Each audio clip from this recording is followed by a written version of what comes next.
Yes, people. We are back live. We are back live on the Sarcasm City TV YouTube for another edition of the ManDem United podcast, the podcast dedicated to all things Manchester United. So please keep all your comments, all your questions with Manchester United related. And as always, with this transfer window, there's always something new regarding or some new news breaking in regards to Manchester United. Always rumors or another bid or final talks or the Frankie de Jong rumor resurfacing as well, which was crazy because we haven't heard about it all summer. So we'll get into all of these things as well. Apologies on the lateness, people. Like my Don Matisse says, lateness is greatness. It's really not, but it sounds cold. And it is the Tuesday edition of the show as well. So I'm joined by Mr. Red United TV, Ivorian Spice in the building. What are you telling me, Ivorian? You good?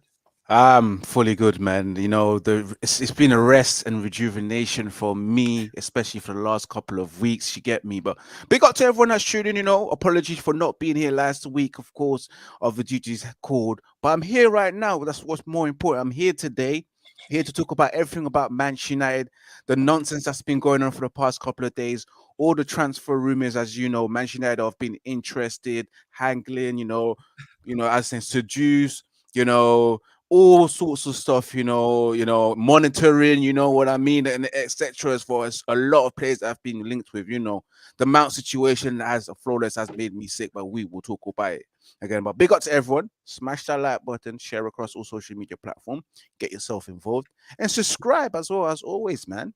Yeah, Here's man. what it is, flawless. Hit the subscribe button, people. Good to have Ivorian back. It's good to have you back as always, Yeah, family. man. Make sure you hit that subscribe button, people. Obviously, we recently went past 7,000 subscribers on the hmm channel. So road to 8K. Well Everybody done. needs to You know what clap. I'm saying? Everybody needs You to know put what I'm that saying? clapping emoji on, bruv. So large of everyone and a large of everybody in the chat. We see all of you lot. And as you can see from the title, people, Mason Mount to Manchester United saga coming to a close. And I put coming to a close with a question mark. Can somebody please drop Fabrizio Romano's full tweet? But I'm paraphrasing, but it said something along the lines of in the next 24 to 48 hours, Manchester United and Chelsea will have a face-to-face meeting to try and resolve and conclude this deal. I'm going out on a limb and saying I don't think this deal happens. And the reason why I don't think this deal happens, not only because I don't want it to, is simply because I think Chelsea will price him out.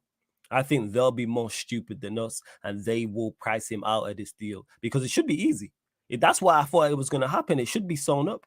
Manchester United want Mason Mount. Chelsea want to sell Mason Mount. And Mason Mount wants to come to Manchester United. There's no pushback on all of any of the three parties involved. All three parties want the same thing. It's not like Manchester United are trying to sign Mason Mount and Chelsea don't want to sell him. Or Manchester United are trying to sign Mason Mount and Chelsea want to sell him, but Mason Mount wants to stay at Chelsea. All three parties want the exact same thing. So why can't the deal get done? It's because, like I said, I genuinely don't think it will get done. I think they're going to price him out, and I think he'll end up staying at Chelsea. I think he will. Obviously, there was reports of Bayern Munich, but there's no official bid. That's the only other team I've actually seen get linked to him. Your thoughts on it? You know what I'm saying? Hopefully, it does come to a close. And just quickly, Stephanie made me laugh as well because she said, "Where was it now?"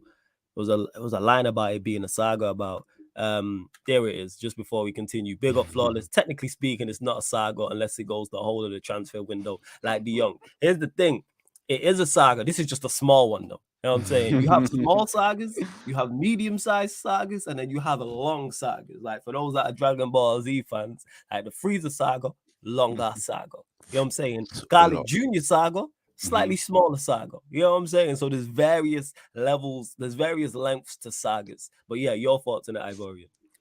So it's the funny thing, you know what? Yeah, for a club that wants to get rid of a player and for a player that wants to leave, and you think it will be an interesting. I mean, it will be a quick sell. It wouldn't take too long because, of course, there is a buying suitor who is Manchester United, and you want to sell this player. You want to get rid of this player, and the player doesn't want to sign a new contract. And this has taken place since what this January that's gone past, and you've told Mason Mount you could either sign a new contract or look for a new club. Now it's time for the player to look for a new club. You think it'll be easy, but no. When it comes to Manchester United, nothing ever comes easy with us, even if it's a player that the club wants to sell. And you think, flawless, who has the power in the situation here? It should be Manchester United. They should be having the bargaining power because it's a player that you don't want, clearly, Chelsea. The player himself wants to leave. So listen, we name our price. You shouldn't be haggling too much. In fact, we can meet you halfway with your valuation because your valuation of the player is astronomically high in terms of you wanted 80 million originally for players on his final year of his contract. It's not like he's an Eden Hazard that's doing his last year at Chelsea. If to understand exactly why he commands 100 million pounds or euro for how much he went for, but we know he went for a lot of money. He's not Eden Hazard. It's Mason Mount, a player that you stopped playing from January all the way to the end of the season. That's fallen out, and of course the same player that's as well. We've got Chelsea fans that are moaning and complaining, saying that he's just another Bruno, he's just GA merchant. He doesn't really add value to the 90 minutes of the game.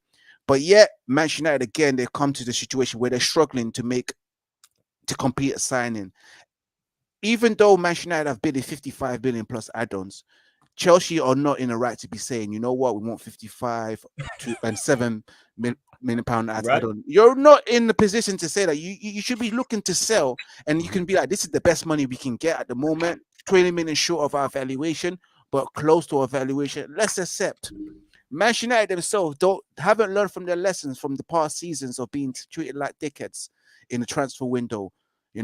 Every club themselves knows Manchester United are desperate. Let's add that dickhead tax on it, and plus the English tax on top of that, because of course it's Mason. No, it's a dickhead tax, 20 million because we're dickheads. You get me? It's true. Anybody, you would agree, we get dickhead tax all the time. We get quoted at high fees because we're Manchester United and we're desperate. And I'm looking at the situation here. We've bid 3 times, not once, not twice. 3 is usually the magic number, Flawless. Yeah. Mm-hmm. And so far for us, 3 is not the magic number. You know what? United's credit though, we have stuck to our guns and not gone above our price. That's one thing I do give Manchester United credit for in this Mason Mount deal. As much as I don't want him at Manchester United, the fact that we've not been bullied and we've negotiated from a position of power and we've said this is our price, we're not going above it. Now, obviously, if we go there and offer 60 or anything north of 60 million, then I'll be annoyed. But if we did get him for 55, if we get him for our price, as much as I would be annoyed, that's a difference in our negotiation. I can't remember the last time we've done this. Well, we've stuck to our price and not gone above it, but go on, carry on. But again, we've stuck to our price, we've stuck to our guns, and we said we're not going to budge, but we've come there twice to improve our offers. And now we're hearing that, on Sunday, the offer still stands, because we was told that Manchester United will walk away from it, which they should. They should walk away from it, because I looked at it and I was thinking, a little 6 million extra, we could have gotten someone like Sandro Tonali instead of wasting our time on Mason Mount. A player that replicates the similar profile to Frankie de Jong that Eric Ten Hag was searching for. But we're out here wasting our time for a player that Chelsea clearly wants to sell, but they're looking at us, testing us to see whether we're going to go a bit further than the money that we've offered. Manchester United, listen, I'll be honest with you, walk away from the deal before you embarrass yourself, because we can't afford to sit here and just be negotiating on a player that other club does not want, haggling on fees and thinking, we're just going to continue to just bow down by their grace and accept whatever they say. If you really want to stick to your guns, walk away. Show people that you mean business. Show true example, and other clubs will be like, they're serious. In terms of not walking away, but the fact, like I said, we haven't upped the bid. Like the bids on the table, it's like, we haven't walked away, but it's take it or leave it, which is very much similar. Where it's like, all right, either take this deal or there is no deal. However, like you said, on the flip side, or walking away, the offer's still on the table. As you can see here from Warrior J, put it in the chat. Understand Chelsea and Manchester United are prepared for direct contact this week to make the final decision on the Mason Mount deal. Manchester United club to club talks will take place within the next 24 to 48 hours, as to be expected. Like what does that mean, Flawless? What does that mean? That means we're gonna sit down with Manchester United and try and negotiate a little bit extra on the add-ons and etc. Which means it might be add-ons, it may be all right, take less, it may be a bonus or anything like that. Like it may be. Like I said, I genuinely don't think this deal happens, because it really should be a simple deal for all the things I stated. But before we continue, over 50 of you lot in the building, big up. Let's get us up to 40 likes, though, people. What are we doing? Get us up to 40 likes. Hit that like button. Like check 1212. Pay the toll when you enter the city, people. Pay the tax when you enter the city of Sarcasm. So get us up to 40 likes. Make sure you subscribe to the channel Sarcasm City TV as well. Make sure you do so. We're at 7,052. We're looking for 3 more subscribers. Hit that subscribe button and make sure you subscribe to Ivorian's channel as well. Make sure you do that. Subscribe to Ivorian's channel, Red United TV. The link's in the title. So you click the link right now. It opens up a whole new tab. You can subscribe to his channel and find all his socials and all his great content over there. But yeah, in regards to this Mason Mount deal, I just like the fact that we're actually sticking to our guns. But I hope that doesn't change. And I hope Chelsea are stupid enough to price him out. That's just me. Go on. Say what you're saying. And to top this up as well, and there's a lot of reason why I think a lot of Manchester United fans are probably frustrated with this free bid. It's a player that most Manchester United fans are not. They're underwhelmed. It's a player that we don't want. Well, why are we going through this nonsense, free bids and etc.? Like, if it's a player that we don't want, make it quick, man. Hurry up and get it done with. You know, don't let it drag on all the way to the summer, and then finally announce the confirmation of Mason Mount, and thinking we didn't even fucking want this player, bro. Like, you took the whole summer, and now this is the only midfielder we've signed so far, and that's why I reckon why most Manchester United fans are just frustrated, because it's not a player that we want. You know, if it was a player that we wanted, yeah, we'd be more excited. But we're not excited. We're just frustrated even more that you keep on going back and forth. You know, after this third bid, we was all happy. You know what? Walk away, Manchester United. Thank God. Thank God. But what we're hearing is that they're prepared to sit down again and talk directly about this deal, thrash it out, and see what's the best deal. And I feel like Manchester United will back down and offer a little bit more, like you said before. Maybe take less money, but increase in add-ons to meet your 60 million valuation of the player now. Or here's a little bit more, like 50. Let me give you a little bit, 2 million on top, 57 million instead of 55, and take 3 million on add-on, or 7 million add-on. We'll see. It's interesting. We'll see what the next 24 hours and 48 hours tells. Let me get to this from DJ. Is that Sav J? Yep, DJ Sav. Is it Sav? DJ Sav, who says, big up Flawless. Let's be honest here. If Mount was a United player in his final year, of course your club would do the same thing. If so, why should it be different for Chelsea? Here's why, and I would criticize Manchester United if we did this silliness. Because if this deal doesn't happen, you know who's more at fault? Chelsea. Because like I always say, and you're new here, I think, because it's the first time I've seen you in the chat, unless you've been watching. I've spoke on this in depth. When it comes to negotiating and clubs are buying and selling players, there's an A side and there's a B side. In this instance with Mason Mount, Manchester United are the A side. You know why we're the A side? You know why we're negotiating from the position of power? 1 is because he's in the last year of his contract. 2, because you want to sell the player. And 3, the player wants to leave. Therefore, we are negotiating from the positions about we get to dictate the terms. And if the fact that we've offered as much as we have is lucky by you lot, because we can wait. Manchester United could call it off and say, you know what, we'll just talk to him in 6 months or 3. And then you lose him in 12 months for free, this asset of yours. So that's why Chelsea are being silly. You lot don't want to keep him. You've offered him a new deal, like I think before the World Cup or just after the World Cup, he rejected it. You've not offered him a new deal. He's not in your plans. So therefore, it's a player you are happy to get rid of. This is why you're entertaining bids for him. So any price, anything 50, 55 M's is a great offer for a player in the last year of his deal. I think it stinks from a Manchester United perspective. Absolutely stinks. We should offer 30 million and say, take that.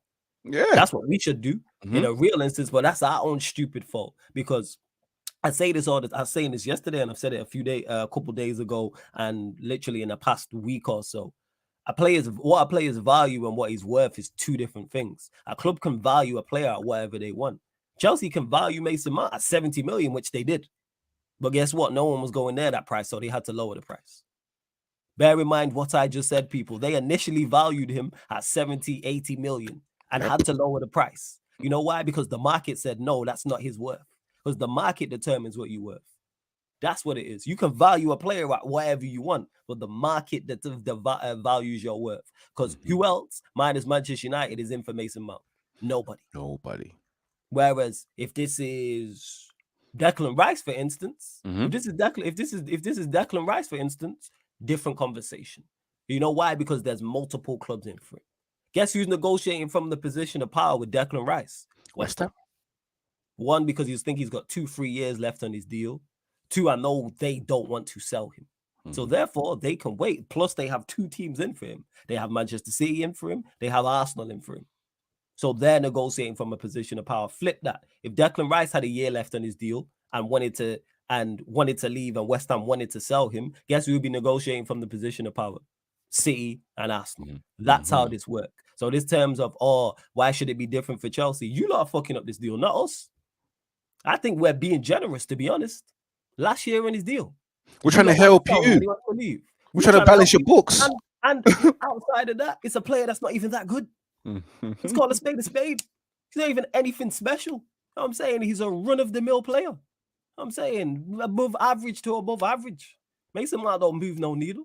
So, like, that's why I'm saying what I'm saying in regards to it. And I love this. Mason Mount will not, Manchester United will not budge on their 55 million offer for Chelsea's Mason Mount. That's from Martin Ziegler and at Time Sport. Not sure how reliable he is, but I hope that's the case. Big up my brother Tox in the building every single time as well. So shout out Eric 10 Hagen-Dazs. He says, cold manager, getting rid of that bum De Gea. We will get onto the De Gea situation as well. Love to Tox. Hey, Tox, if you're about, let me know. I'll send you the link. Steve says, Copper 90 gear is slick. Hey, big up, Steve. Big up for the super chat. Much appreciated. So yeah, that's what it is. Chelsea don't realize they're not negotiating from a position of power. Same way if someone goes to sign Kylian Mbappe right now, guess who's negotiating from the position of power with PSG? Whoever's negotiating with PSG. Exactly. So, So all right, take this 60 million, for example, for Kylian Mbappe, or lose him for free. That's legit what it is. Whereas if Kylian Mbappe was there and was under contract for 4 years, PSG would be negotiating from the position of power. That's all it is. This is on Chelsea. This deal don't get done, Chelsea fans. Don't be mad at Manchester United. Get mad at your own club. Because I'd be pissed if I was you lot. Why are we not accepting this bid? Why are we not? Like, I really don't get it. And in my opinion, Flawless, it's always been. So, Sav, big up. You know my thoughts on this thing. To DJ Sav, you know my thoughts on this thing. And I appreciate you supporting as well. But yeah, go on, fam. Yeah, exactly as you were saying there, especially when it's in a position where we're trying to help Chelsea out by helping balancing their books, especially the fact that they got about 32 players and they need to get rid of them as well to meet financial fair play. And the price as well that Manchester United offer, let's be real, it's a decent price for a player that's in his final year of his contract. And still they want to negotiate and go a bit higher.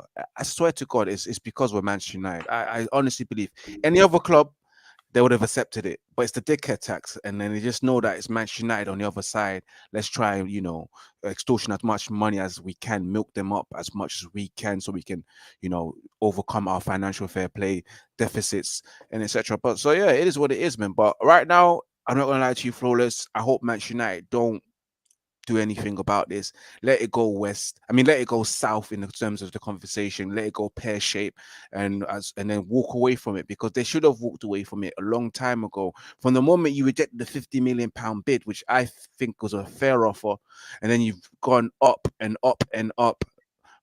You should have walked away. There should have never been a third bid. After the second bid, just to say that, you know what, we're kind of interested. Well, how about this offer? And if you say no, will walk away. In fact, you should be talking right now on the third bid, in terms of sitting down with them and saying, you know what, all right, you didn't accept our second bid.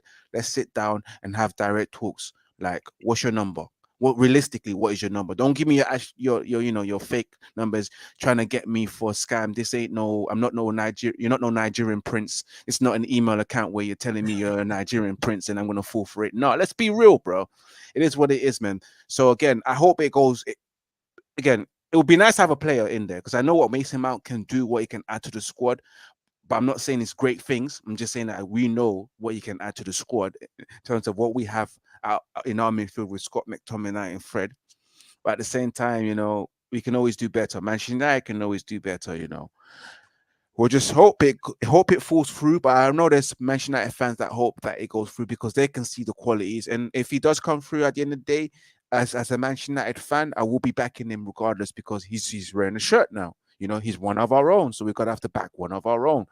But I pray it doesn't happen. I really do. Facts. And yeah, Jesse did say this, but I'll leave that. That's Ivorian, like, what I'm saying, shout out all my Nigerians. Just want to say shout out my Nigerians. Shout out me. Hey, by the way, Nigerians, I date a Nigerian woman, so don't say I don't like Nigerians. There we go. Hey, that's one way to show that you like Nigerians. Yeah. If Mount were already on Manchester United and behaved like this, would you want him back? No, I wouldn't. But the point that I'm making is the fact that we are the A side of this. Us. The reason why this deal is not getting done is because of Chelsea. This is not a Manchester United thing. This is Chelsea. 55 million for a player who's in the last year of his deal, who in 6 months we can talk to for free. 6 months, technically 7 months. You know what I'm saying? But once it hits July, it'll be 6 months because it's January. We can talk to for free without you lot. We've already negotiated personal terms with him. We can cut you out of this deal. The fact that you getting this much is actually a liberty as it is. This is on Chelsea. Like I keep saying, I'm not just saying this because I'm a United fan, because I think we're stupid too. I think Chelsea are just more stupid. The fact that we're offering this amount for a player of that caliber, and not only a player of that caliber, a player of that caliber with 1 year left on his deal who wants to leave, it's silly. It's silly from our part. And that's why I said, I was like, all right, who's going to be more stupid in this deal, Manchester United or Chelsea? Currently, it's Chelsea. It's you lot. Because if flip side, if I was a Chelsea fan or Manchester United were doing this with a Mason Mount player, as someone the level of in the same scenario, I'd be pissed. I'd be like, take the money. What are we negotiating? 55 million. I've already said I don't think he's worth, you know what I'm saying? That I don't think he's worth 55 million happy with 4 years left on his deal. Legit. I'm happy him that Chelsea don't want to move on. I don't think he's worth 55 M's. He's not 55 million worth of difference, but that's just me. I've not actually seen the new kit, Jez, for Man who are asking. I've not actually seen it. But before we continue, now over 75 of you lot in the building. Big up, get us up to 50 likes. We're currently at 38 likes. Like check 1212. Hit the like button, people. Hit that subscribe button as well. Get us to 7,055 people. And don't forget to check us out on all audio platforms as well. SoundCloud, Spotify, iTunes, wherever you listen to podcasts. After the live shows, aside from watch-alongs, all the shows go on the audio platforms. So you might want to listen while you're cooking, while you're cleaning, while you're driving. You might be at the gym.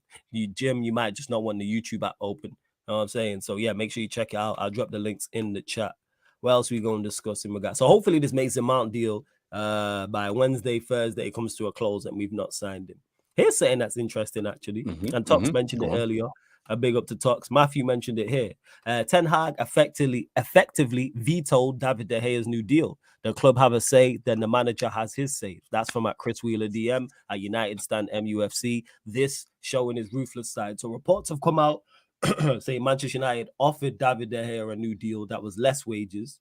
De Gea signed it or was going to sign it. And then Ten Hag said no, which is crazy. And then I see people talking about Manchester United not being, not treating him with respect because of how long he's been here, etc., etc. Before I give my thoughts, because I'm about to say fuck all that. You know what I'm saying? People are forgetting about David de Gea that we're going to get to in a sec. People conveniently your thoughts on it.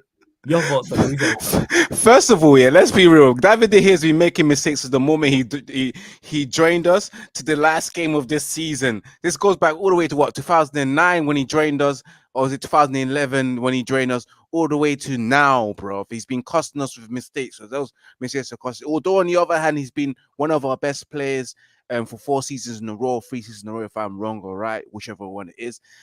I don't give a shit, man, because I think I made up my mind a while back ago, and I still got that flashback of the FA Cup final in the Seville game, the second leg, running through my mind each time I speak about David de Gea.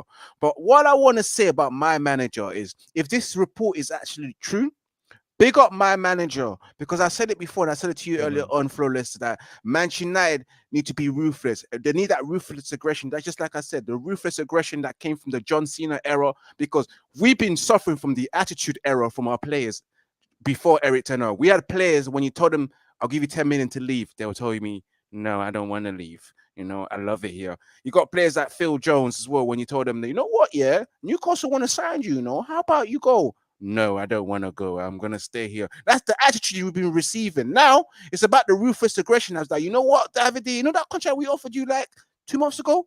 Yeah, we want to take that back. You know, just take that back, because we don't want you to sign anymore. Because we've been asking for this for a very long time. We've been asking for a manager to come in and be as ruthless as they can be. And throughout the time period that he's here for. And Eric Ten Hag is that guy.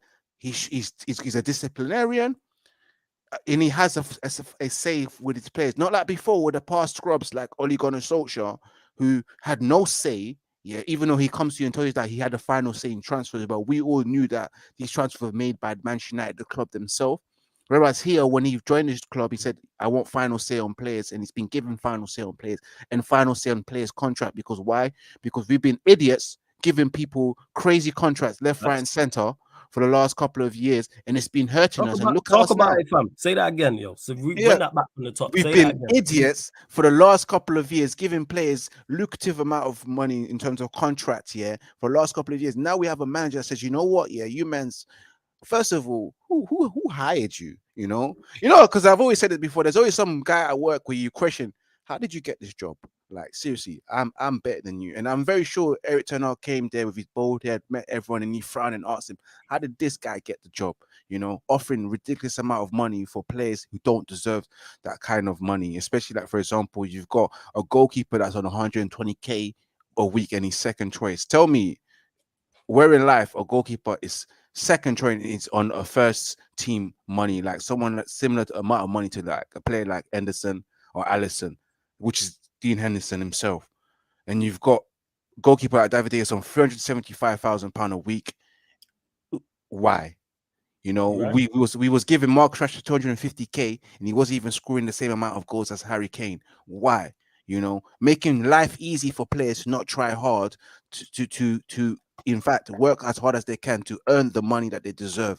And I've always said it before. That's why I like Sir Alex Ferguson. When you're a youngster, you earn the chicken change. You work your way up to 100k. Yeah, when you impress for the first 2 seasons. When you're above 150k, it's because when you're above 100k, it's because you're a first team player and you're one of the main mans and you bang goals. And that's where Manchester United to reset themselves and go back to that era. And that's why I like my manager. And with the David de Gea situation, I certainly hope I'm hoping it's true, because again, we have to set standards, and it needs to start with David de Gea himself. It needs to start with Harry Maguire as well, because he's still here. But we got to start from somewhere. We need to show these players that, you know what, we're serious about where we want to go in the next couple of years. You know, I'm not here to play. You can't mess me about no more. And it's good to see David de Gea getting that contract just rescinded. And of course, if it happens to be so, if he wants to leave and go to Saudi, he can go. If he wants to be second choice, he can stay here and be second choice while we go for a first team goalkeeper. Because again, I said it a lot of times, I'm tired. I'm tired of being tired, you know, like our boy Little Baby says, bro.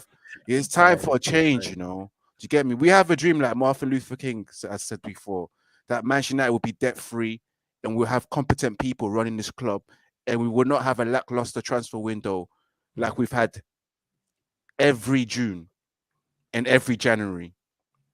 One day we'll be active in June. One day we'll sign players in May for the following season. And I have a dream about that. But Flawless, what's your take on our manager, on David de Gea? Because I know you're smiling because you don't give a fuck.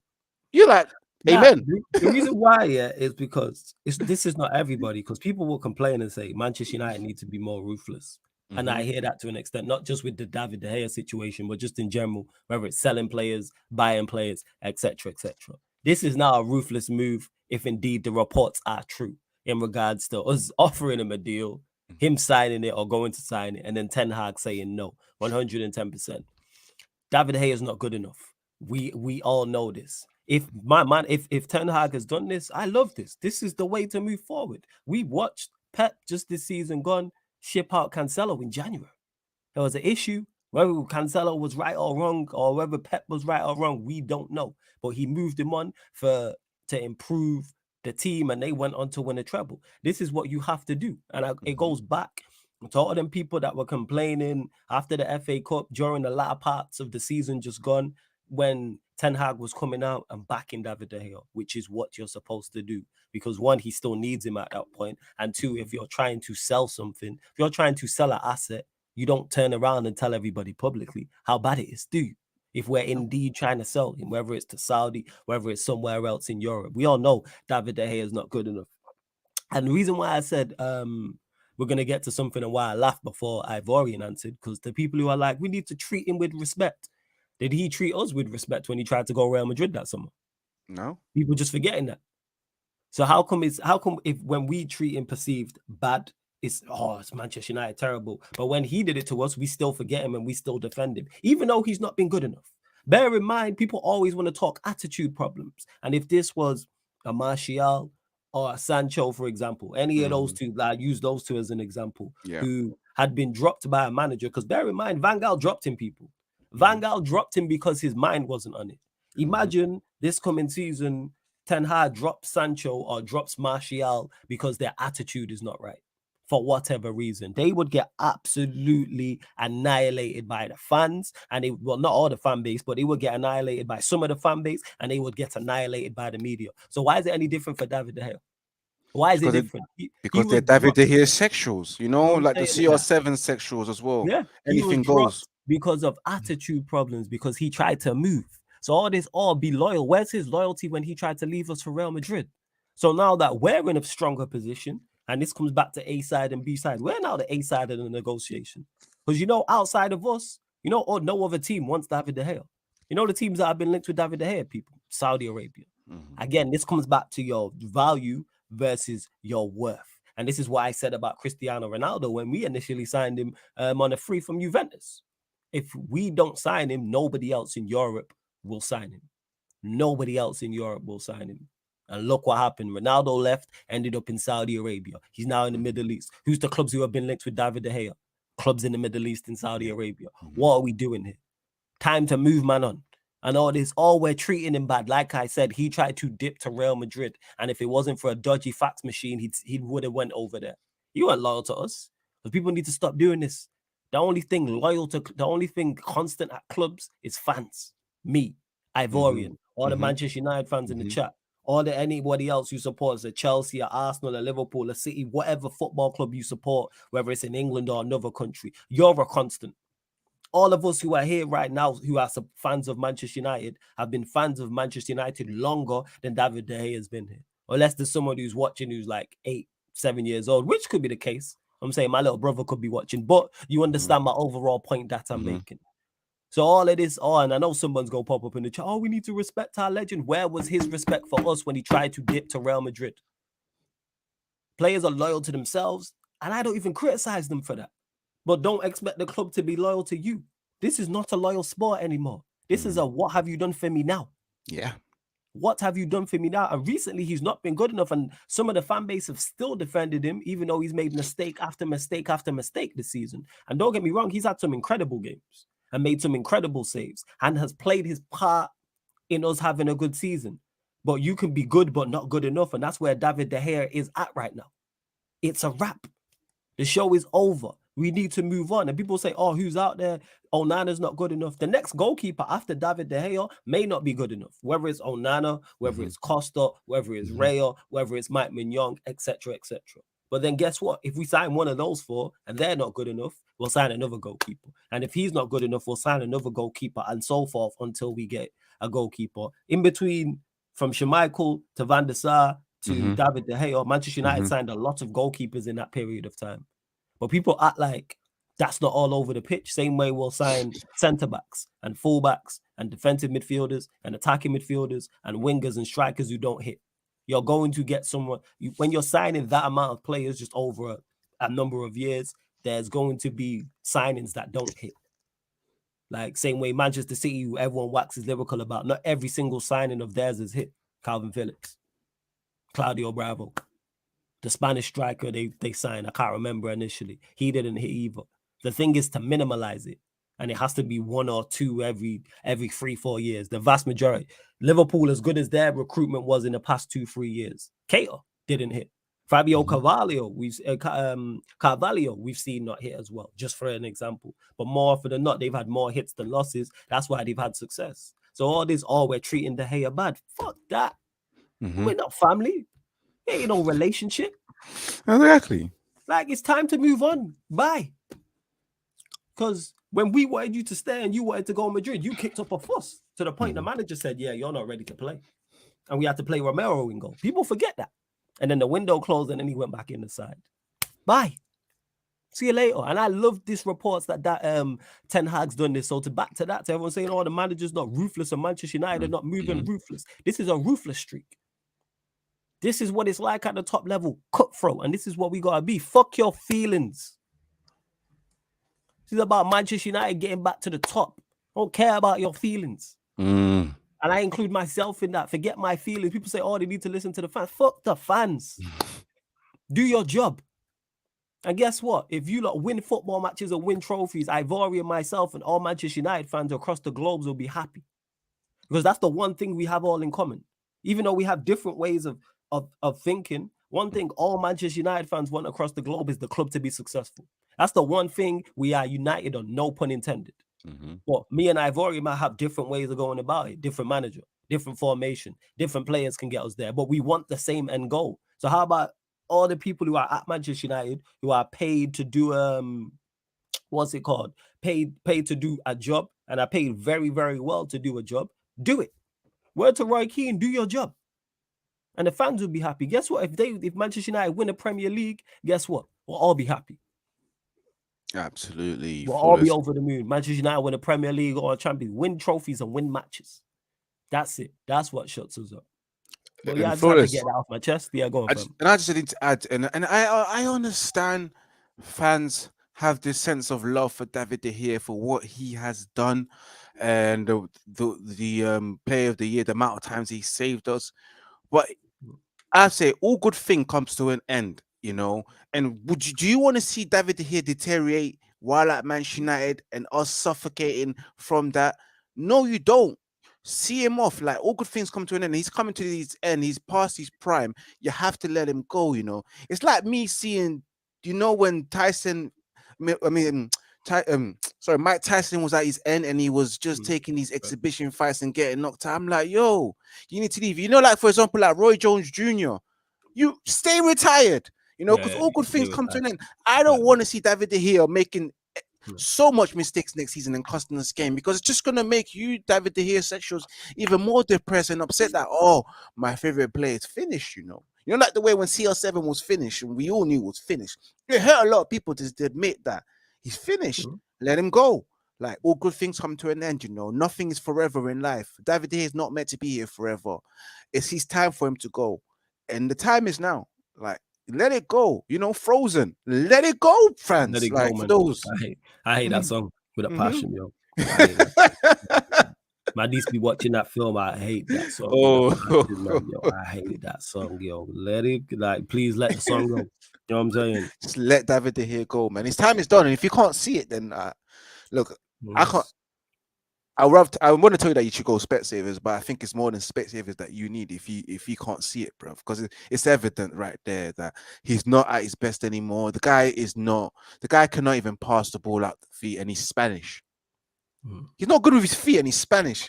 That's like the way we question Fred about his Brazilian nationality.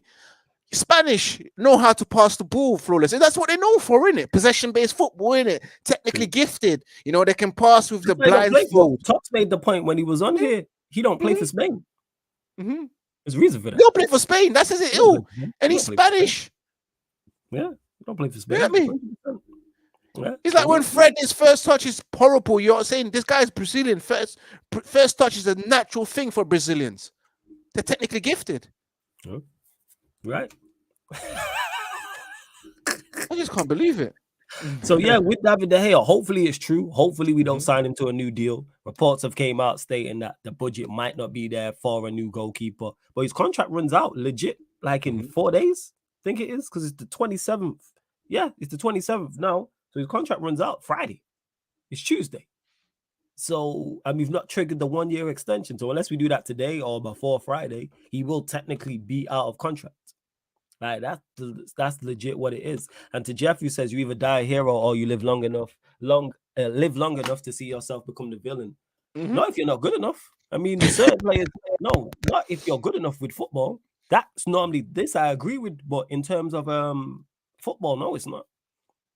If you are here for 10 years and you perform to a world-class level for 10 years, you're a hero forever. I'm saying Roy Keane's a hero forever. He never became a villain at Manchester United. The fans loved him. The entire time he was here, the fans loved him. What are we talking about here? Andy Cole was a legend the entire time he was here. And I keep going. Dennis Irwin was a legend the entire time he was here, and he was here for years. Peter Schmeichel, legend for years. Rio Ferdinand, the list goes on and on and on and on. in terms of it's about performance levels. If you perform to a high level, fans love you. If you don't, fans will criticize you. Simple as that. This is why you don't hear no fans criticizing Martinez. Where's the criticism of Lisandro Martinez? Even if he has a poor game, or like, yeah, it's a one-off, he's gonna bounce back. And he has. Even this season when he had like a poor game, or he might have had an average game, I'm like, yeah, you're gonna bounce back. And he bounced back, which he did. Yeah, the list goes on. Cam, you already know what I was saying. And this is that's most clubs if you perform to a high level. Exactly. If you fall off, then you criticize. Yeah, go on. You look at Eric Cantona, who a player that we all believe that should have never retired at the age of 30. So much live, but he retired as a hero. You know. Facts. You know what I'm saying? 110%. He did. See what else you lot saying as well in the chat. So we spoken on Mount. David de Gea, like I said, I hope the deal happens. Of course, like I said, if you lot super chat, we will get straight to your comment or your question. Don't forget, link for the membership is in the pinned comment as well. So make sure you sign up to the membership because there will be no shows. I'm taking a mini break. So no shows tomorrow, no shows Thursday, people. But I'm back Friday. Look at the shrug on his face. Back. What? Friday, people. Yeah. Mini break for a minute. You know what I'm saying? Away for a couple days. So yes, mini break, people. Oh, wow. I'm back Friday. So if you want to join the membership, because there is people like, what we gonna do? There's literally unreleased or re-released footage, like old Sarcasm City podcast content on there, people. So make sure you check it out. I put out 4 videos yesterday. You know what I'm saying? There's 4 videos. There's more than that, but I released 4 new videos on there with me and Tox just chopping up. There is football stuff on there. So you got views from the dugout. You got a couple episodes of that. You got behind the scenes stuff of me and Tox just running bants and running jokes. Then you've got full hour and a half, 2-hour episodes as well, where we talking current affairs. Like one is called Flawless, Hilarious Barber Story. So that's me trying to run down my barber. So that's on there. We got another one that's called titled Niggas Shouldn't See Your Whole Pussy Print on the Internet. We got another one on there. Exactly. What? And no, what? Members only. That would not even fly with the title. Yeah. That's the title of the actual episode, people. Because what we did, for those that don't know, with the Sarcasm City podcast, when me and Tox was recording, we'd have topics we're going to talk about, but then we just take a quote from the episode, and that's the title. So yes, niggas shouldn't see your whole pussy print on the internet. So you can already think. Another one was imagine it's 2 pumps that cost you. That was another one. And then the 4th one was shit. Social media held a mirror up to the world and showed us all that we all fucking idiots. So make sure you check it out, people. You already know from the titles. That's 2 pumps that fit. That sounds funny. 2 pumps that cost you, you know. I think we've all been there in life, guys. The 2 pumps that just finished you. Jez is the what's he called? Jez is a member. He says I watched that episode Talks for Speaking the Bible. So yeah, man, make sure you go check it out. And that's any member at any level. So if you join at Sarcasm Citizen, which is the smallest level, you'll get content. Like I said, there's at least over 10 videos on there, people. So make sure you go check it out. Some from like last year, and some of it is 3-4 years old as well. And Cam says, hey, Watershed Flawless. Hey, this is Sarcasm City. You already know. You know what I'm saying? And big up to Stephanie Dew says, I know Flawless is the main man. Great content always. Hey, man, big up. So, yeah, you lot go check that out as well. Yes, there is a late show tonight. Yes, obviously the Manchester United Liverpool show with myself and Saint slightly earlier, 11 p.m. 11 p.m. people.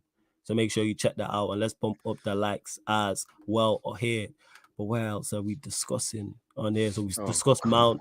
We've discussed De Gea as well. Matthew, actually, we'll get to this. Big up to Matthew. Yeah, I see Fabrizio Romano tweet about this. He says, what do you think of Kane to Bayern? If he is up for sale, do you think United will go in for him? So reports came out saying that Bayern offered, I can't remember the exact amount, but Spurs knocked it back. But your thoughts on the Kane deal, and to answer Matthew's question, do you think Manchester United go in for him? Do you know what? Bayern Munich going for Harry Kane, I think it's fantastic. You know, as I was saying earlier on, you know, I'm done tired of these English players not trying to go out their comfort zone to learn different cultures of football. You know, I said it before earlier on before the show. Like a lot of English players, especially the young ones, don't mind coming to Manchester United and sit here for a good amount of money and not progressing their career and not thinking about clubs like aspiring to play for clubs like PSG, Ajax, Bayern Munich, Inter Milan, Juventus, AC Milan, Barcelona, Real Madrid, Borussia Dortmund, clubs that win, that have that winning culture as well, that can help further develop themselves and learn a new way of playing. And as well, it goes well with England's national team if you got 11 players that play in the Champions League for the top 5 leagues in the world, or in the top 10 clubs in the world, not just the Arsenal, the Manchester United players and the Tottenham players. I want to see England with a team of a Real Madrid player, at least 1 or 2 Real Madrid players, a Juventus player as well that plays for them as well, someone that plays for Bayern Munich. Because why? It breeds winning mentality of those who have won things in life. So when they come to play in the World Cup, in the play penalty shootouts, you won't have someone like Jordan Pickford that's never been tested in the penalty shootouts before and they said, I've never been in before, I'm so nervous. You'll have players that said, you know what? Last summer, I was in the Champions League final with Real Madrid. Yeah, I'm not nervous about these finals, but I'm glad to see Kane being linked elsewhere, because I don't think Kane will sign anywhere in the Premier League because, that guy, Danny Levy, there's no way he'll release him to an English club without an English club overpaying. And even if they do reject the first bid, I feel like Bayern Munich got 100 million to spend because they did mention that they have 100 million to spend on the striker. And Kane, I think he should go. If you're ambitious enough, if you want to win trophies, Bayern Munich's guaranteed trophies, possible Champions League final before you end your career as well. You see what I'm saying? It'd just be nice. I've said it before. I'm just tired of English players not being able to pronounce bonjour properly when they keep on saying bonjour. That just tells me you guys suck when it comes outside of Europe. You can't speak another language, and I hate that. And I want to see English players progress and go to these players. And now we're seeing it now, Flawless. We're seeing it now. We've seen a lot of young English players going to Germany, going to France, going to Italy as well. But at the same time, we're seeing our own English manager ignoring these players that are playing in Italy. For example, like Tomori, who plays for AC Milan, who's just gone to the semi-finals of the Champions League, who's got Champions League experience, has won the Serie A last season, who's probably far better than Harry Maguire at his job, but still gets ignored. When Jadon Sancho was at Dortmund, he was getting ignored. So there is a defect to it if you go abroad, because if you have a manager like Gareth Solskjaer, he won't even acknowledge you because you rather play with some bro. Same tactics, same football. Both relegated teams as well. You get me? They both freestyle their way through. They're the same people, man. Nah, I hear you. I agree with that. They are the same people. In regards to this, go on, fam. Yeah. But and do I think Manchester United will go for him? If Manchester United have new owners, they probably would go for him. But we've been reported to have 100 to 150 million transfer budget, and that's just a lot of our transfer kitty out the way if he was to go for Harry Kane for the money that Tottenham want, which is, I believe, 100 million for a player. That's in his final year of contract. So I will say settle on that, sort out the other areas that we need with the 100 and the 150 million that we have. And if we do get taken over towards the end of the transfer window, which I think Harry Kane is happy to sit there until the end of the transfer window, and then we can go for him, then yeah. But as of now, as we're speaking right now, Manchester United just mind their own business and focus on what we need to do right now. Let's fix the midfield and fix the strikers. In regards to it, do I think we're going for him, Matthew? No. I don't think we want to pay the money. This is just me going off the Mount situation. I think if this is last year, I think we pay whatever Chelsea want for Mason Mount. And that's why reports came out weeks ago stating that we were no longer interested in the Harry Kane deal because we didn't want to get pulled into a long transfer saga with Spurs. We know what Daniel Levy's like. We don't want to pay the big money. Whether that's us being more sensible, whether that's the budget, or whether that's a mix of both, I'm all for it. Like, I'm tired of us overpaying for these players. And people will say, well, if a player gets to your football club and he performs, it doesn't matter the price. No, it kind of does, because one, it can impact future deals, which then impacts your future transfer budget as well. And also the pressure on that player coming to your club. The reason why Anthony's under much more scrutiny is because of the prices which is not his fault, by the way. And he's foreign. Yeah, adding that too. If it was here for 40 million, there'd just be less conversation and less talk. That can play an impact. 110%, like the fee and the price that you are at. So, and I've said this before, I have my reservations about Harry Kane because that style of striker don't succeed at the highest level anymore. And people don't like that when I say that, but that's what it is. As I say all the time, pretty much every day on this channel, football is now pace and power. in particular in attacking areas. Is there exceptions to the rule? Yes, of course. Like a Mahrez, for example, is an exception to the rule, but that's one, and that's one of few. That's it. Even a Grealish, he might not be the quickest, but he's powerful. You know what I'm saying? Like, it don't exist, and that's just not Kane. I just don't want. This is just a style preference now. The same way people talk about Ten Hag and how they prefer him to play a possession-based style over the pace and power style. I'm not really too fussed in that sense. I just don't want a non-athletic, slow striker up top, especially for that money. I don't think he's worth it. I don't think he's a needle mover. I don't. That's needle mover money we're talking about. If we're talking in excess, Jez is saying Spurs want in excess of 100 million. If you're coming in for excess of 100 million, I need you to deliver. I don't think he's that. I don't think many players are that. I think a Kylian Mbappe's that. I think he could be the difference in us winning a league or not a league. Same way with a Neymar, for example, even though I wouldn't pay that for Neymar because of other reasons. I just don't think Kane is that. I've not seen him move the needle at Spurs. Every time Spurs have been in a big moment, he's failed. When we call them Spursy and people run bants and run jokes, in particular Arsenal fans, he's been playing. All them embarrassing FA Cup and League Cup exits, I use those two trophies as examples. He's been there. Whether it's a final, semi-finals, quarterfinals, fourth rounds, third rounds, whatever. The two domestic, they went out to Sheffield United and Nottingham Forest. He was there. He played in both those games. The book club who says you don't think a 25-goal season striker is a needle mover. No, I don't think he's a need because he scored 25 goals for Spurs, and what has got them? Well, he scored 32 goals this season with Right, a Spurs side. That's all well and good. What did that win Spurs? Nothing. Exactly. They went out again. People use this. They love using the league. He scores in the league. What about the cups? That is more important to Spurs. What about the cups? They went out to Sheffield United and Nottingham Forest. He played in both those games. He's the best player on the pitch. They went out to a bang average AC Milan in the Champions League. He's the best player on the pitch. He scored one goal in the Champions League last season in 8 games and one goal in the FA Cup in 2 games. And the book like who says, yeah, but Spurs, come on, he's surrounded by trash. And Manchester United have world-class players, yeah? He's not surrounded by trash here. See, this is what I'm talking about, is excuses for this man all the time. Because our team, so we don't sit here and talk about how poor Manchester United's team is.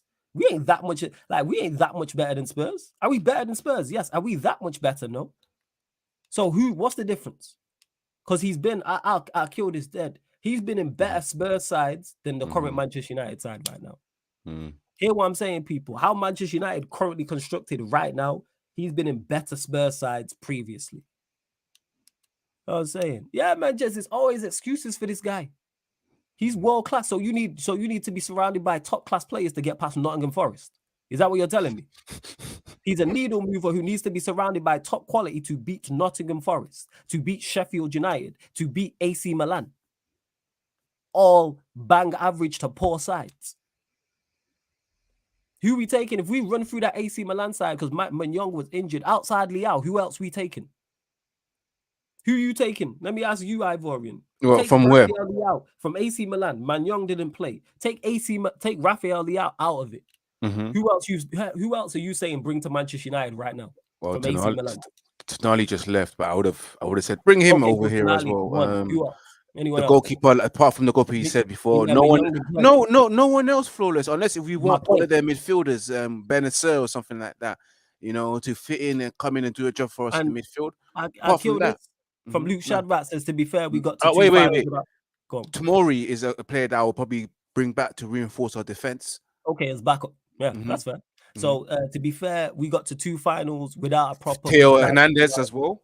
Kane makes a difference. So yeah, that's like 2-3 players. You're making my point is that AC Milan side is not special. I'm not saying Kane makes a difference. So how come Kane ain't made a difference in the finals he's been in then? How come we've seen him flop for club and country? Yeah, I've reports of breaking news. Reports have told me that penalty that Kane took during the World Cup has finally landed in heaven, bro. You get me? You get me? No, let's not forget about that penalty, when it matters the most, flawless, when it really matters the most, come of the hour, come of the man. That's what they say, innit? The guy didn't turn up and show up for his team when it really mattered, especially in that World Cup. Never performed in international tournaments. I'm tired of it. If we're gonna put him on a world-class pedestal, let's hold him to world-class standards. He's never performed when Spurs have needed him. And I'm not even talking about a Champions League or Premier League. I'm talking FA Cup and League Cup. That's it. People love to never mention England, go straight to, that he's flopped for England time and time again. Because when England got to the Euros, guess who England's best player was? Raheem Sterling. Raheem Sterling was clear. Yep. What did Kane do? What did Kane do in that final against the bang average Italy side at home? Not much, man. Nothing. What did he do that whole tournament? I think he scored against Ukraine. That was it. Couple of pens. Yeah. What did he do in the World Cup? Couple of pens and a little header, but Sterling was the best player. Don't get me started, and people wonder why spend 100 million on this guy. We need to stop, because once we start holding, then it's excuses. We don't give these excuses to Spurs are surrounded by trash. Why is he still at Spurs? Whose fault's that? Whose fault's that? That goes down to the player's ambitions. Facts. You know what I'm saying? Absolutely. Why is he still there? Across the season, he would make a noticeable difference. Agree, he could have done more in the biggest moment. We need more than a noticeable difference. Manchester United are more than a noticeable difference away from going to compete. Does he improve us? Yes, 110%. Does he raise us up levels? Yes, 110%. Does he come here and get goals and get assists? 110%. Do I think he's good enough for where we want to go to? No. Because I've not seen him move the needle at Spurs. And he's not surrounded by good players here. Bruno, Mason Mount. Yeah? That's it. You know what I'm saying? Understand me? You hear what I'm like? Hear what I'm saying? People say, the team's bad. Like, we have a cold team. Have you seen our team? Take Casemiro, Martinez, Varane out, West Spurs. Rashford, I throw in. Take those 4 out. Take them 4 players out of our team. We are Spurs. We sit on here, me and you talk every Tuesday, Ivorian, and talk about how a bang average and how much improvement we need in this team. All of a sudden, Kane gets it. It's Kane at Spurs. He's surrounded by. What about our team? If I ask you right now how many first team players we need, you're going to tell me 6 or 7. Am I lying? Absolutely right. You can even say 10. I'm going to tell you 6 or 7. If we do overall what we need, it's going to be 10 or 11, including squad players. So why is he going to get here and make all the difference? If you take Martinez, Varane, Casemiro out of our team, we are Spurs. Someone tell me the difference? Take them 3 out, we are Tottenham Hotspur in terms of level. Rashford's son, you could say Rashford's better cool. They're very similar in terms of profile. Yeah, I agree with you on that one. What are we talking about? Lloris was there, not good enough. De Gea's not good enough. Who's their right back? What's that guy's name? Emerson Royale?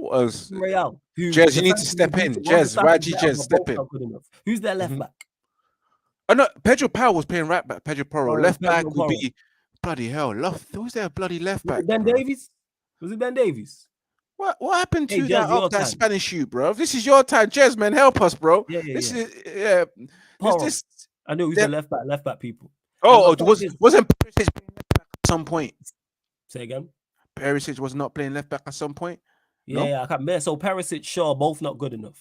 Take Varane and Martinez out of it. Maguire, Dyer, what's the difference? Same. Lindelof, Romero, what's the difference? Maguire, that same thing. Lindelof. Take Casemiro out of our midfield. You know what I'm saying? Take him out. Fred McTominay, Højbjerg, Skip. What's the difference? Same thing. Same people. See how we're doing this? They have Harry Kane. What we doing here, people? Son, Rashford. Rashford's better. Cool. Right hand side, we got Anthony. Yeah, Perisic, Anthony. Not that much of a difference. You know, Kulusevski or whatever it is. Take our 3 best players. We are Spurs. So why is Kane not going to come here and do a Spurs thing? What are we doing? But let's not get twisted, Flawless. Kane will score goals here, you know. He would score some goals. Just that I think it's the age and definitely the fact the lack of pace now, and the fact that he's always dropping down playing number 10 role, which will probably frustrate me because I don't like seeing my striker dropping deep. I like my striker to lead the line and cause trouble, cause havoc against the defenders and give them nightmares and just run them rugged and score goals and, you know, create goals at the same time, but mainly score the goals, all types of goals, left foot, right foot, chest, header, shoulders, whichever it is, bruv, knees and toes. I don't give a damn, bruv. Yeah, that's how I like my strikers, ruthless as possible. Like we see with Erling Haaland, we see with Victor Osimhen. They don't care, man. Goals is their breakfast, lunch, and dinner. You know, I don't want a striker that has assist as breakfast, goals as lunch, and another assist as a dinner, bruv. No, goals needs to be everything to you. You know, in fact, you're screwing people if they don't pass the ball to you. You know, you're arguing with the manager when he takes you off in 70th minute when you felt that you can score a goal. That's the type of strikers I want at Manchester United, and I see that with. It would be nice to have Harry Maguire because I mean, it would be nice to have Harry Kane because I know then we have a striker that can convert goals because I'm tired of seeing our strikers not converting goals. Like we want a 20 goal per striker. That's the only reason why I'll probably say, okay, let's get Kane. But at the same time, I'm like, okay, if we're gonna spend over 100 million, go and get Victor Osimhen. Go and get a proper striker that can give us everything and longevity as well, and it's got youthness to his game as well, and a lot to improve on as well. Because we're gonna get the finished article with Kane. And I don't favor Kane dropping back and playing number 10 roles all the time. I know he wears that number 10 shirt, but you're a number 9. You stay up front. And that's what causes problems, especially for England and especially for Tottenham. Although no, whereas Tottenham he scores 32 goals, so it's not a problem for Tottenham fans and Tottenham Football Club. Just said it here. Kane had Dembele, Wanyama, and Dele Alli behind him. What is Mount and Bruno gonna do? Man went head to head with Leicester in a league title and lost. Yeah, but people don't like that. Second. Head-to-head league title against Leicester City and had a better team and lost. And you're absolutely right. That Spurs team that went to the finals of the Champions League is a far better team than Manchester United. Hey, just saying. And far just to better. Thomas who says, what striker is going to score goals? Find one. I don't understand this question whatsoever. You don't think Manchester United can get a striker outside of Kane that can score goals? I don't know what to tell you. I really don't. I don't get it whatsoever. But again, like I say, people love blaming like Spurs and blaming Levy, which to an extent I hear, but people really want to defend and sugarcoat. Even when I was on Troops' podcast back again a couple of weeks ago and we had the conversation, just hella defense of him. Pure defense. Pure defense of him. Where if they win something, it's all hail Harry Kane. Guarantee if Spurs win the FA Cup this season, the conversation will be, Manchester United should have signed him. This is why he's helped Spurs get over the hump. Guaranteed.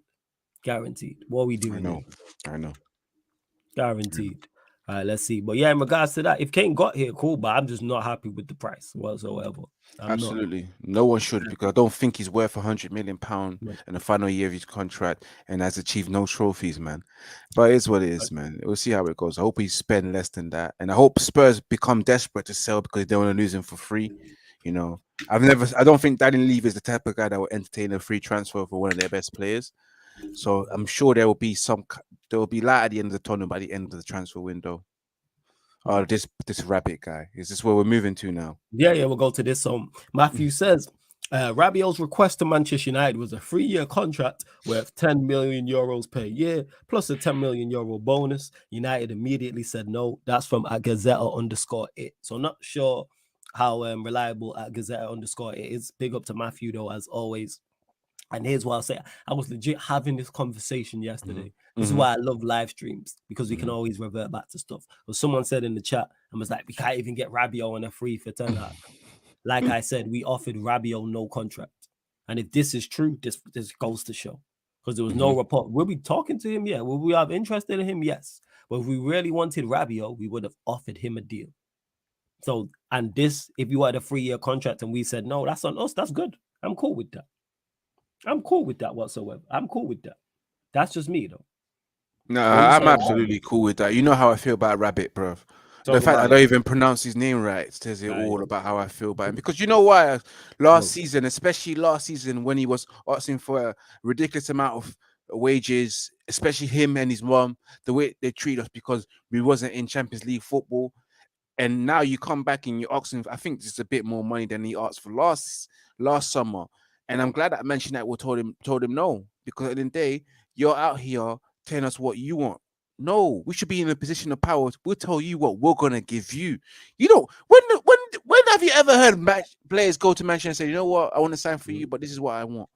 Like, bro, your contract ends soon. You shouldn't be coming to us and telling us what you want. Yeah, and it will be fees that you think you deserve, which you don't. I don't think Rabiot is that great as a player. And the one reason why I don't is because of the attitude as well that's come with him. The saga that's coming with him from PSG to Juventus. He had attitude problems at PSG. He had media attention and bad storylines at PSG as well, disrespecting the club at several times. And you've got the Juventus as well, where he's also had some problems as well, with especially with his mother as well. And then to come to Manchester United, listen, this is not EastEnders. This is not soap opera all the time. We've just had the Paul Pogba saga. We've had the Ronaldo saga. We've had the Jesse Lingard saga as well. We've had Mason Greenwood saga. You know, we've got the forever, never-ending saga of the Glazer not wanting to sell. You know, and we can't take another player to come in and give us another EastEnders doof moments at the end of every match. Like, I'm tired, man. I want players who have respect. You know, who are robots at times. You know. Like, I don't have time for players for rabbits like Rabbit. He's not the player that we should be looking at. You know, his attitude's not right. It seems like he's just here for the money, a good payday. You know, now we're back in the Champions League. Oh, you're sudden you're interested.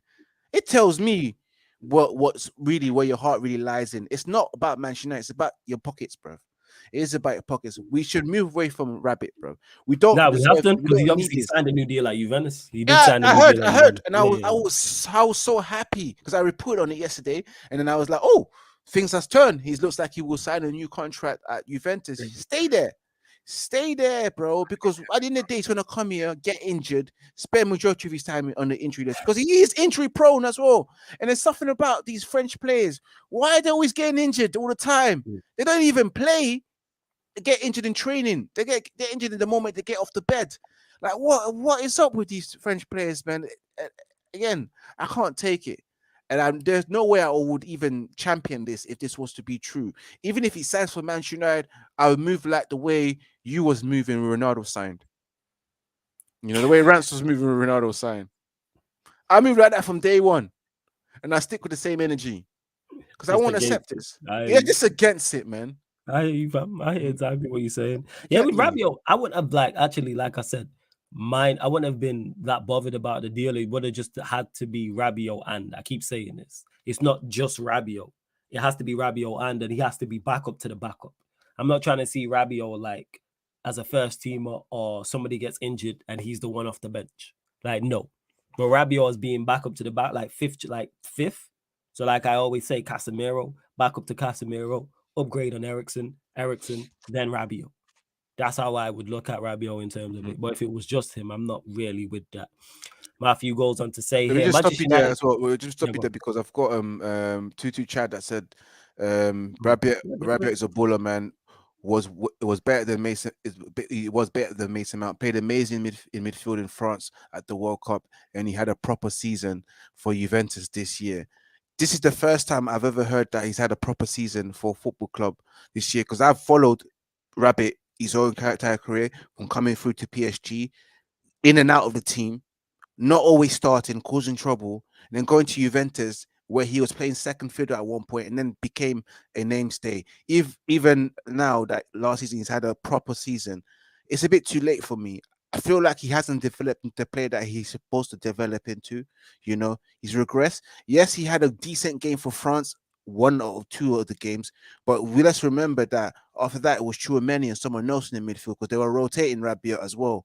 Yeah, I remember that in the World Cup. He wasn't really the main guy. He hasn't improved or become the player that we all expected him to be from when he joined PSG, and he's a problematic player.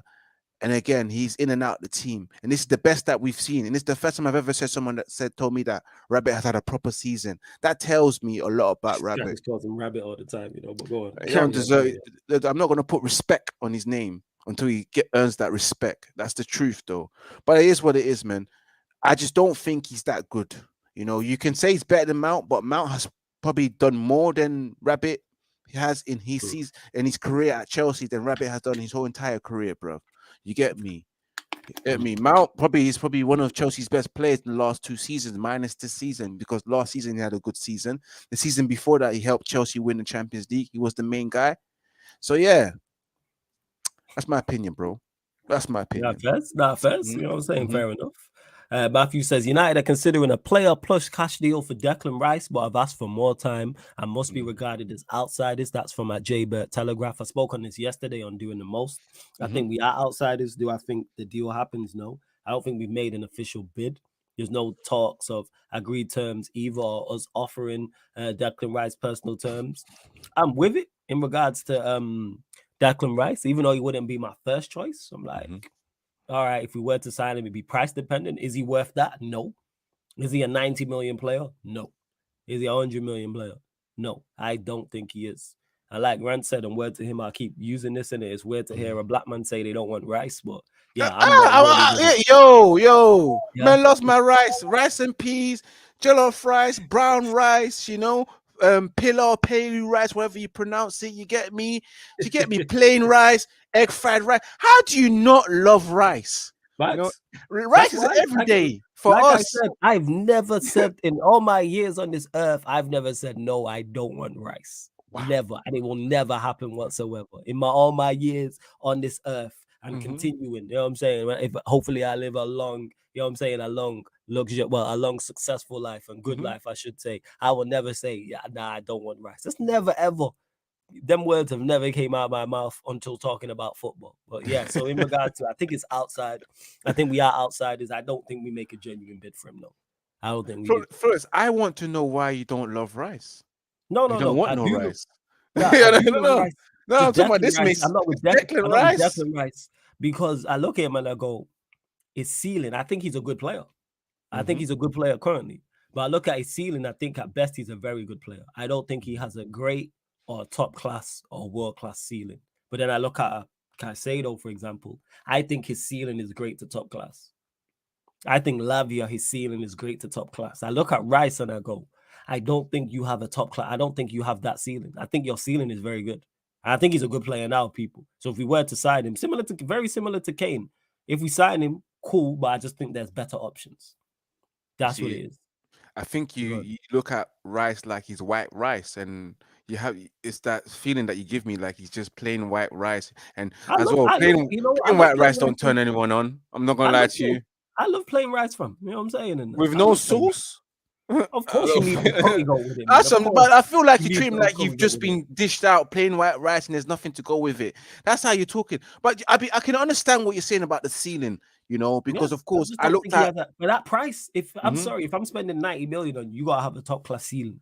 And again, I look at him and as well, I can understand where you're coming from because I looked at Rice and I thought, yeah, he's a very good player, and the ceiling could be high, but I just don't know how high it is because I look at him as like the experience of playing for West Ham and not really having the European competition experience, which he just had this season. I believe this is like the first or second season that he's ever played in Europe to truly test himself. But to me, he hasn't tested himself against the best clubs in Europe. Not Conference League. I'm talking about probably in the Champions League to show his true level of where he's at. The only time I believe Rice has tested himself is on the international scenes where he's played against other top strikers, other top midfielders, and of course England did fail. So I can understand where you're coming from. Yeah, I really do, and I can feel that same way. But we're looking at our squad, and I think he'll be a fantastic addition. I like the way. Yeah, don't get me wrong. He'd be a good addition. He improves us 110%. Definitely does. Walks into the first team, but our first team's not very good. Like I said, I look at Rice, I look at Kane for different reasons. But I think there's better options than the prices they are at. I don't think he's worth 90. He's not a 90 million. I don't think he's worth anywhere over 90 or 100. To me, he's a 50 to 60 million player. But the English tax just happens to just land heavily and then just put an extra 40 to 50 million. And especially if it's an English club that's interested, they're going to try and make sure that it's the most expensive English player to be sold. So I get what you're saying with your feelings towards Rice. Right. I get that, and I can relate with that. I do think he's a good player for us as well. I think he's a good talent, Declan Rice. But yeah, I can get that. But again, you just never know. Like until they make that move, we'll never know what his true ceiling is until he makes a move to the big club. This is his opportunity. It's make or break for him. If he moves to Man City, we'll see where he's really at. Would he dislodge Rodri? I don't think so. Would he dislodge Kevin De Bruyne? No. Maybe John Stone in the position that John Stone plays at. Maybe he might dislodge him and probably be a better player than him in that position. You He know, might do if he that. goes to Arsenal, you know, you never know. Would he win a trophy at Arsenal? You never know because it's Arsenal at the same time. And can he raise his ceiling at Arsenal? It's the question of whether Arsenal can raise their ceiling. It's the same question for Manchester United. Can he raise the ceiling at Manchester United, knowing that Manchester United are not the club that they used to be? And if we can get better, then you just never know. But at Man City, that's where you can find out the real question. At Bayern Munich, that's where you can find out that question of whether he can raise his ceiling. But at Arsenal and Manchester United, it's questionable because, of course, we're not there yet. As we're not the complete club, we're not challenging at all with the best of the best amongst the best of the best. So yeah, I'm with you on that, man. But again, Yeah. Declan Rice has to make that move for us to see where his true level is, because his level could always be West Ham. Yeah, like that's legit what it is. So we'll see. And yeah, just to add, do I think this deal happens? No.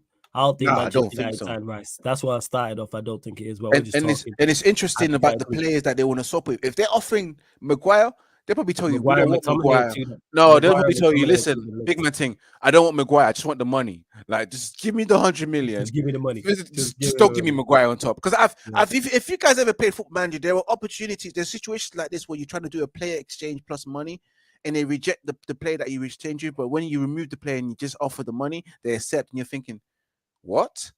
And that's how I feel like that would happen with if Maguire was offered. I believe it was Maguire and McTominay, as you're right, because I read that as well. And if they're getting that, I think they'll probably reject it because it's not a good deal. You know, I think they just want the money. I wouldn't want Maguire. No one wants Maguire. Yeah. Wow, it's exactly now. I hear exactly what you're saying. Mm-hmm. I hear exactly what you're saying with that. I'd be more gassed about getting rid of Maguire or McTominay or both in a deal. But Rice, like I said, would he be a good signing? Yes, people. Like I said, like Kane would be a good signing. I just think there's better options for that money. That money's not it, man. That money's not it. Hey, you lot continue to bump up the likes before we close out. We're closing out in the next 10 or 15 minutes. So let's bump up the likes. We're at 57 likes. Girls up to 60 likes. Hit the subscribe button as well. We're at 7,055. We're looking to get to 7,060 people. Looking for 5 more subscribers. There's still over 50 of you lot in the building. I know everybody watching right now has not hit that like button and has not hit that subscribe button. So make sure you do those 2 things and make sure you subscribe to Ivorian's channel as well. The link is in the title. It's in the pinned comment. So you click the link, it opens up a new tab and it'll take you straight to his channel where you can subscribe and find all his socials as well. His Twitch, Instagram, Twitter, etc., etc. You on TikTok as well? Of course, Ready Yeah, Night TikTok TV, as man. well. So yeah. So yeah, on TikTok as well, people. As well. Let's see what else we've not discussed before we Of do course, we've indeed got close out. what we haven't discussed, of course, is protests, and of course, people have been asking us our opinion on the new kit. All right, cool. We'll go protest first. Let me actually look for the new kit as well. Go protest Yeah, first. so you can post it up.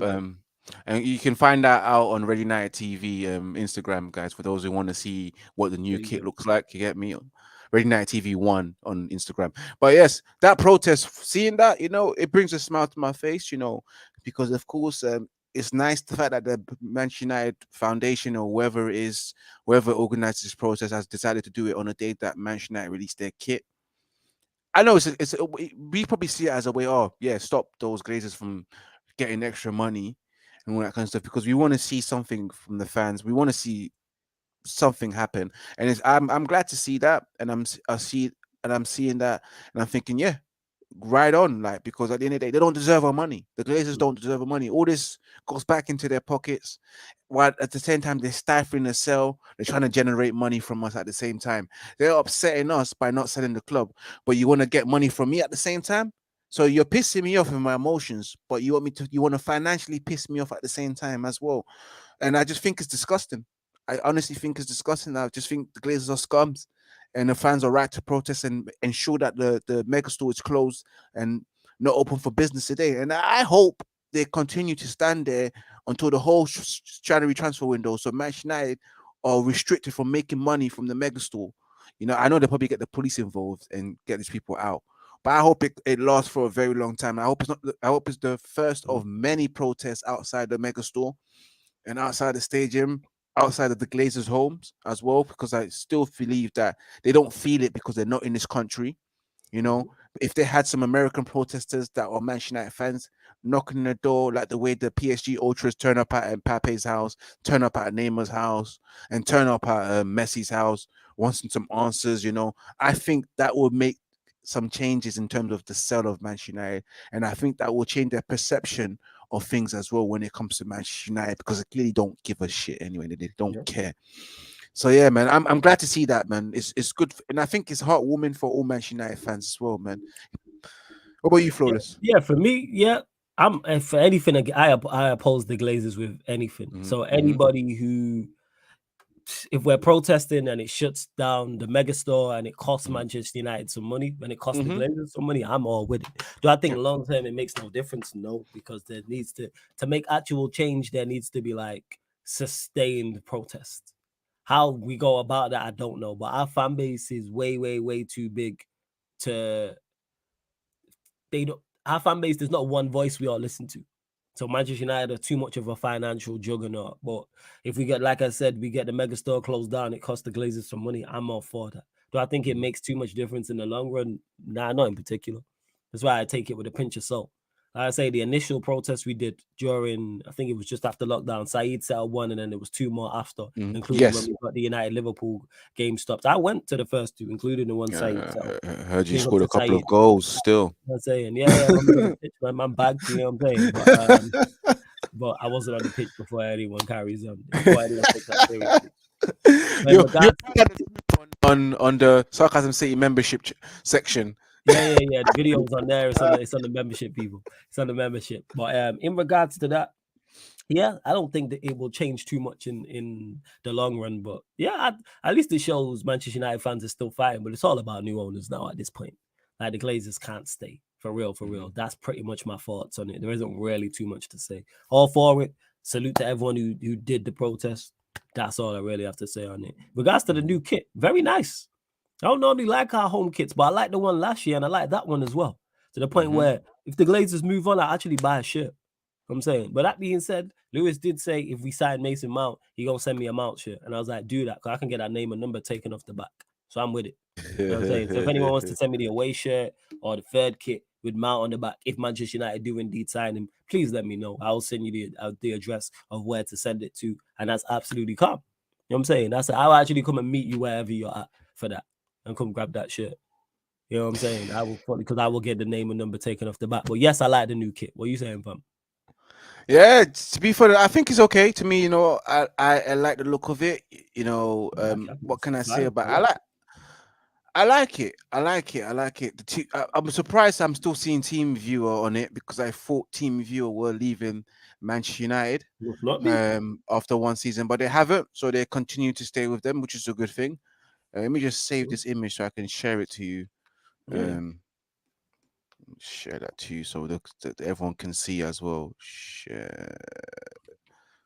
Can you wait? Can we share screens? Let me share the screen. Let me go straight to it.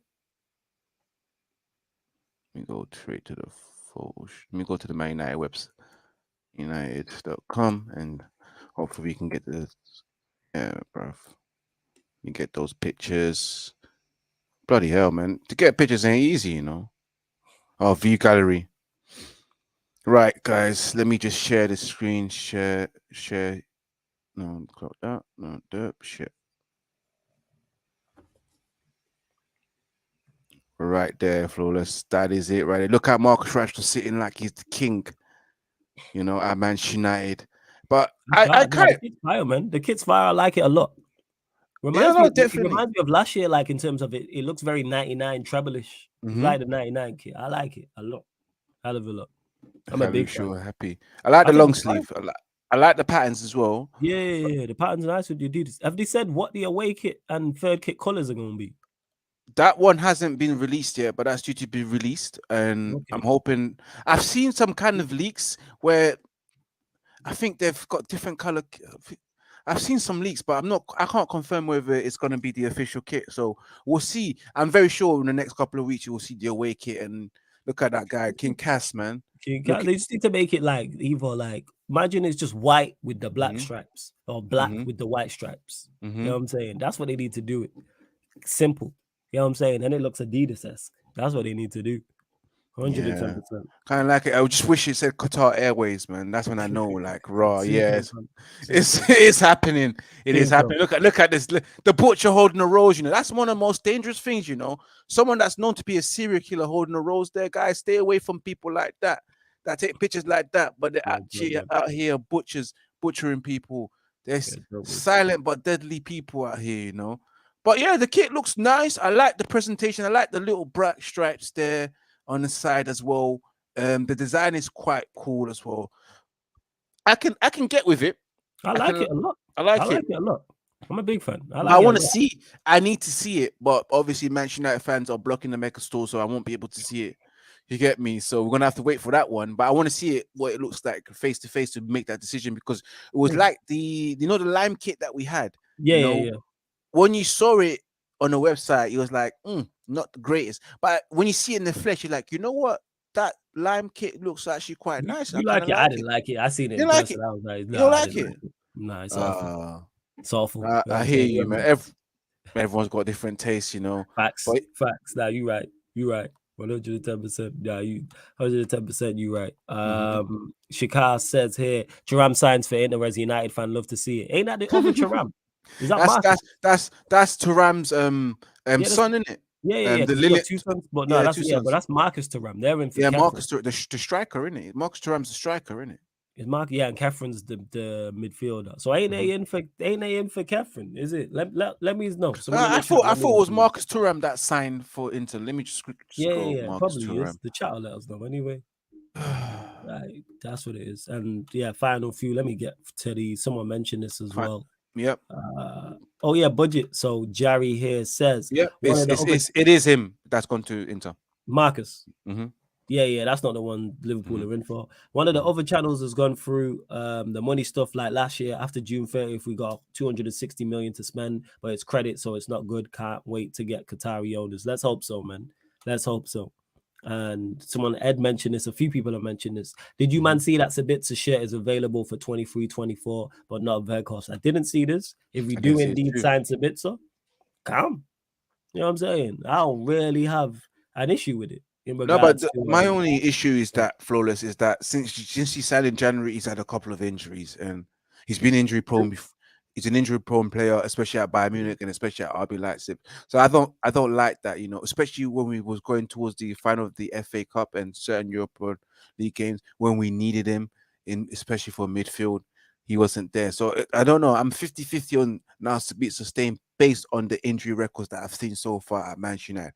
3 injury spells as well since he's been on loan. And that's not good to me. That's not a good sign.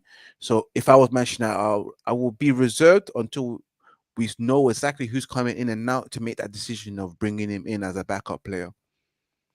Yeah, nah, man. You know what I'm saying? I fully hear what you're saying. I hear that, fam. Let's see what else. Fully get what you're saying there in regards to it. With Sabitzer, again, I'm with you on that. It's backup. Mm-hmm. Like that's where I'm at. Backup to the backup. He should be how I see Rabiot. That's the same thing. Backup to the backup. Like Sabitzer, because when he played, he was okay. So it's kind of like, yeah. And if he's cheap, not really an issue. You shouldn't really see if we're utilizing him how we should. Even him being injured shouldn't be a problem. Absolutely. He shouldn't be injury prone like that because we should barely see him. You know what I'm saying? We should barely see him. Chikari says Sabitzer is nowhere near good enough for Manchester United. That's backup to the backup he is, yeah. As a backup and as a first teamer, no, I don't think he is. But in regards to 5th choice, yeah.